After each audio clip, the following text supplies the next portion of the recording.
Hello and welcome. My name is Cassie. I'm a registered nurse here at the Phoenix VA in the Hematology Oncology Department. We'd like you to know that our staff is dedicated to the success of your care. We understand that the diagnosis of cancer can be stressful, so we strive to make sure that your experience is as seamless as possible. We work with a multidisciplinary team to ensure that you get the care that you need and deserve. Your cancer care will be unique to you. You may be required to get chemotherapy, immunotherapy, radiation, or a combination of these.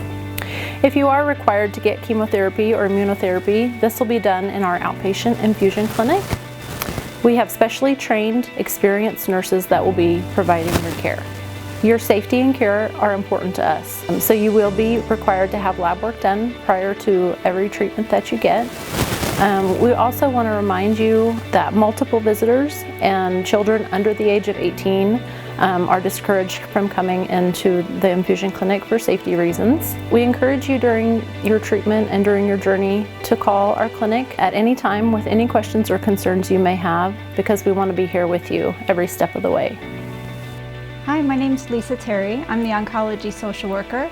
My role is to help reduce cancer-related distress regarding emotional concerns, financial concerns, or practical concerns.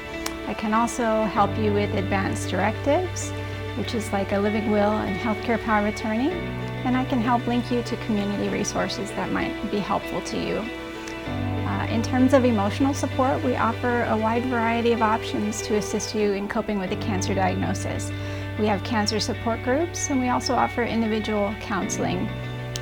For practical concerns, we offer assistance with things like transportation, lodging during cancer treatment if you live far from the VA, and services that can help you at home, as well as services in the community if it's no longer feasible for you to continue living at home. For financial support, I can assist you with information on VA benefits, Social Security, Arizona long-term care services, and emergency financial resources to help you with things like rent, mortgage, or utilities if you're having a hard time. I look forward to meeting you in person and working with you. Thank you. Hi, my name is Melanie Doyle, and I'm one of the physical therapists here at the VA hospital. I'm going to be talking to you a little bit about the role that rehab or rehabilitation will play during your cancer treatment. Chemotherapy, surgery, and radiation obviously can take a toll on the body. Our goal in therapy is to empower patients to take an active role in their care so that they can attain the best quality of life during and after your treatment. It can be helpful to make rehab a part of your process in your cancer treatment. Some signs you may need to show that you may need rehab services are wondering how to prevent things like lymphedema, which is swelling of an arm or a leg, experiencing joint aches and pains, feeling more tired, which is cancer-related fatigue, unsure about how much or how best you should exercise, physical difficulties related to neuropathy, which is numbness of your arms or legs, difficulty with your balance, difficulty walking, performing daily tasks, and difficulty with things like range of motion after your cancer treatment is complete. How can physical and occupational therapy help? We work to address things like pain. We use non-drug-based treatments such as soft tissue and joint mobilization, electrical stimulation, heat, cold. We work to alleviate musculoskeletal dysfunction, improve posture, help to maintain muscle strength, flexibility, and restore muscle balance. We work to improve your endurance. We work with your family to educate them on the process of rehab. We work on things like scar tissue management, as well as gait training, and we assess for different devices that could assist with ambulation and your activities of daily living. It is important to maximize your mobility on the days that you feel well. Do what you can on your difficult days. This is going to help decrease muscle and bone loss. It's never too late to utilize our rehab services for your recovery. Feel free to reach out to your doctor to get a consult to physical or occupational therapy along the way. Next up, we're going to be talking a little bit about nutrition during your cancer treatment. All of your chemotherapy preparations must be 3 things. They need to be sterile, which is germ-free, need to be accurate, so it has to be the right medication and the right dose that's getting made for you, and it needs to be timely. The pharmacists and the pharmacy technicians work efficiently and effectively to make sure that happens for you. Once you get your labs and the labs result and your nurses evaluate you and say, this patient is going to be getting treated today, they call up to the inpatient pharmacy and let them know to go ahead and make your chemotherapy. We can't compound any of our medications before you come in because we do need to make sure you're ready and good for treatment. Specially trained pharmacists and pharmacy technicians then make the medications in our inpatient pharmacy, and it gets brought down to the clinic.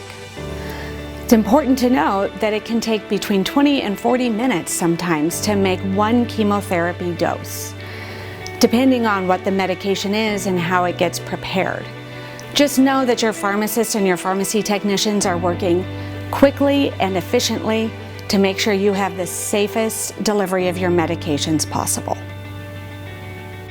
Hi, my name is Mindy Skelton, a nurse practitioner from the Outpatient Palliative Care at the Veteran Administration Medical Center in Phoenix. Today I wanted to spend a little bit of time to talk to you about our palliative care medicine and what it can offer you during your journey. Our palliative care team involves physicians as well as advanced practitioners and medical psychologists and chaplain services and social services, as well as our clinical pharmacist resources.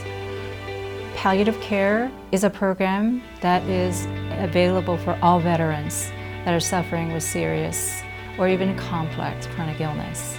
Some of the chronic illness that I'm talking about is congestive heart failure, chronic lung disease, and end-stage liver disease and renal disease, and dementia. And as we are talking about more of an acute, serious illness for this setting is cancer. Palliative care provides a continuum of a comfort and social services in the areas of inpatient hospital stay, as well as outpatient clinic setting, and even in the home settings. Palliative care can be provided concurrently with other medical care used to actively treat or cure an illness or even prolong life. And we touch on the areas of our physical burden as well as emotional and spiritual and psychosocial, some of the burdens that are experienced by our veterans and family members. It has shown that optimizing the management of these burdens and symptoms has significantly impacted one's quality of life and their physical and functional status, and even prolong life. We also address goals of care. And what I mean by that is to share with us your preferences as far as what you hope to accomplish through this endeavor. So we talk about the extensiveness of your conditions and the treatments that you'll be engaged, and also how that will look like as far as your life thereafter. We addressed your advanced directives that you've completed, and if it hasn't been, then the oncology social worker will be able to assist with that. And we also delve into some conversation that is so crucial, but it is often hard to address, to talk about your life-sustaining treatment decisions and goals. The questions that we would address with you is, number one, what is your understanding of your illness at present? And if your health status should worsen, what are the most important goals that you have in mind? And what is your biggest fears and worries about the future of your health? And what is it that's some things that are so critical that you couldn't live without? And if you got sicker, how much more would you go through to gain more time? These are the questions that will stir up lots of uncertainties, but it gives some directions as far as how you would like to have this journey look like or pan out. And we want to be along that side right with you. Now, for some veterans, it may not be necessary, but for some, it would be, and it's care coordination. Some of our veterans receive care outside of the VA, so some of the challenges of getting care coordination is pretty tough. So we have actually provided some services to help fill the gap so that you'll be able to continue treatments without having to experience such a burden. And I just want to also say that this is a brief video of information of our palliative care medicine, and services that we provide. So when we do meet face-to-face and your initial meeting with the oncology team, we would like to also entertain some questions at that point. So while you are looking and listening to this video, think of some of the questions or concerns that comes to your mind. And we hope to share that with you when we do meet. We are able to meet with you in various ways, and you can reach out to us in a Go Clinic, or you can reach out to us via the My Secure messaging through My Healthy Vet. And if you would like, you can even come to the Go Clinic and have an opportunity to meet with us face to face. Thank you so much for allowing us to join in your journey. It is such a privilege to come alongside you and to be able to help you and support you through this endeavors. Thank you.